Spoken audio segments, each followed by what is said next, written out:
আসসালামু আলাইকুম। আমার এক মায়ার ভাই, যার লগে আত্মার একটা সম্পর্ক হয়ে গেছে, খুব ভালো লাগছে। তার মায়া, আমার প্রতি যে মায়া মোহাব্বত, তো আমি আমার বাইর ফারুক মোহাম্মদ বাইর কাছ থেকে জানবো ওটা যে তাই পয়লা রুখে চিকিৎসা নিছেন, এখন এই জামা টান লাগি নাই, টান মানুষের লাগি। তো আমি গুলাম, আল্লাহর অতি নগণ্য এক গুলাম, সাধারণ অতি নগণ্য নালায়ক মানুষ আমি।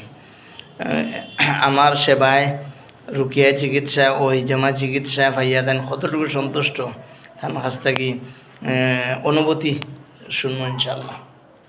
আলহামদুলিল্লাহ, আল্লাহর দরবারে লাখ লাখ শুক্রিয়া। আমার জনাবর উসিল্লায় আল্লাহ পাক রব্বুল আলামিন যথেষ্ট মায়া করছেন আমারে। আর আল্লাহ পাক রব্বুল আলামিনের দরবারে শুক্রিয়া আদায় করতে পারতাম না। আমি আমার বড় ভাই, ওই যে আমার বড় ভাই লাগি লাখ লাখ শুক্রিয়া আদায় করি আর দোয়া করি আল্লাহ যেন তান্ডে দীর্ঘ হায়াত দান করুন।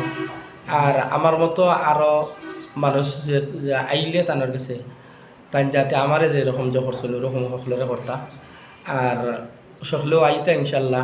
এখানে ভালো একটা আছে, কোরআন থেকে সব কিছু করা হয়, কোনো তাবিজ নাই, কিচ্ছু নাই। আল্লাহ পাক রব্বুল আলামিনের কালামের উপরে দিয়ে আর কোনো বড় কিছু হইতে পারে না। তাই নো কালামটা কেউ আলহামদুলিল্লাহ সকলের চিকিৎসা করেন। সো আমি চিকিৎসা করিয়া যতটুকু মানে ফায়দা পাইছি বা যতখান ভালো হয়েছি, আল্লাহর দরবারে শুক্রিয়া আদায় করলাম যে অতখান আমি আর কোনোখানে গেলে হইছে না। আর কইছে ওই বকরিও আমি জানি না যে কোরআনের উপরে থাকি মনে হয় না আর ইলাকের গেছে কিবা মানে ভালো হইব কিছু।